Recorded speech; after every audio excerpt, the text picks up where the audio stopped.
Welcome back to the Daily Principle, where every single morning this week, I'm going to be sharing with you what I believe and have seen in practice to be the 5 key principles that unlock business growth. These are the principles that my group program On It completely revolves around. Because whilst I believe that yes, we need strategy and insight in order to grow our businesses, really the most key thing that creates growth is the principles that we adopt as business owners. If you're not familiar, On It is a program that I launched just over 6 months ago, and I can honestly say it's the most impactful and accessible but also simple thing I've ever created in 9 years of business. There are over 150 incredible business owners in there, and they use the space to prioritize their progress. Working in your business is often where we get quite absorbed, and On It is a space to prioritize the on the business stuff, to ask the big questions, to set the goals, to monitor progress, and to have pep talks like this where we think about these principles and how they might relate to us. If you're interested in joining, the doors are opening next week and they're not going to be open for long. So make sure that you are on the guest list, which will be linked in the show notes wherever you're listening to this. And let's dive in to today's principle, which is one that we really have at the core of the method we follow in On It, which is be wildly ambitious with your vision and boringly realistic with your to-do lists. In On It, the method that we follow has been coined the AB method. Didn't name that myself, but it is named after me because it's something that I adopt in all of my businesses with all of my clients. It's an approach to setting goals which really works. It's not about having goals that just sit in a notebook or feel shiny and then don't actually happen. It's about really breaking down how we turn our big vision into action. The AB method revolves around 3 steps where we have yearly intentions that capture our vision, quarterly goals that help us work out how we're going to get there, and then daily action plans, which obviously add up to those goals being achieved. The AB method is really just about taking your big vision into your day-to-day. And the principle that I'm talking about today is all about the different mindset that we need to have when we're thinking about vision versus when we're thinking about our daily plans. As business owners, it's so challenging, right? Because we've always got to almost be putting on these different hats, always got to be wearing a bit of a different brain and having a bit of a different approach depending on what we're doing. And what I see happen a lot is that people have a comfort zone with being quite ambitious or with being quite realistic, and they struggle with shifting between the two. So let's unpack this principle. Be wildly ambitious with the vision, boringly realistic with the plans. Let's start with that first bit, right? Wildly ambitious with the vision. As business owners, no one is going to be ambitious for us. Nobody is going to have vision for your business quite like you will. And it's our job and our privilege to be able to think about where we want to go, what excites us, what might be possible. Now, on that phrase of what might be possible, I think what's also crazy as business owners is that we're believing in things that nobody else tells us is possible, and we don't have any evidence to say is possible either. You think about it, we're constantly believing that we can create something or achieve something which isn't currently true. That takes a huge amount of ambition, of trust in ourselves, of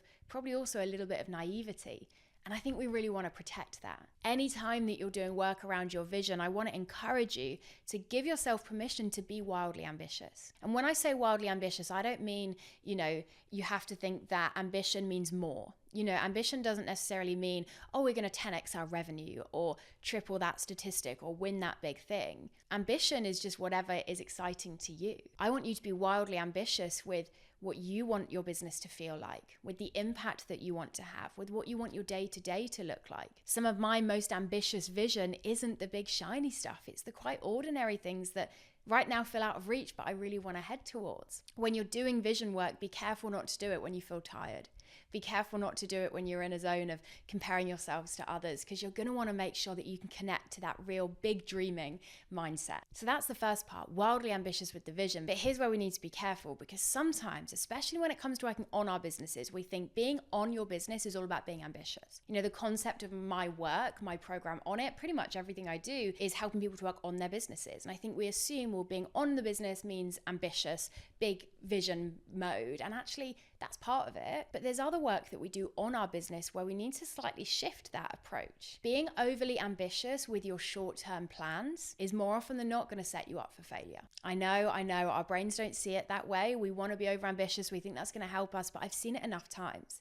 And you can probably reflect on it for yourself when you've written yourself a to-do list that's wildly ambitious, when you've made a plan for the week that you know as you're writing it probably isn't going to be doable, when you expect something of yourself in the short term that isn't aligned with your capacity. Usually what happens is you don't achieve that thing, you get frustrated, you get disappointed, and then you get yourself in a cycle. And then you don't take action, and then you feel bad about yourself. You know, we don't want that as a business owner. Of course, we want to think about creating short-term plans that are stretchy, but there's a difference between being stretchy and being stressful with your short-term planning. So that's where the second part of this principle comes in, is I want to invite you to be boringly realistic with your short-term plans. In On It, we do work around that big vision, and I nudge you to think as big as you can, as big as you want to. And then when we're checking in on your goals, when we're making your plans for the next month, the next week, we are putting on a different cap. And I'm saying to you, hey, make this doable. What's your capacity? Is this plan aligned with it? How are you feeling? Do you have the energy and the health in order to achieve this? Those questions are so important, but often ignored. So that is your principle for today. Be wildly ambitious with the big vision, boringly realistic with the to-do lists and short-term plans. As you enter into your day, reflect on what that looks like for you. Where are you maybe being overly ambitious with the short-term planning?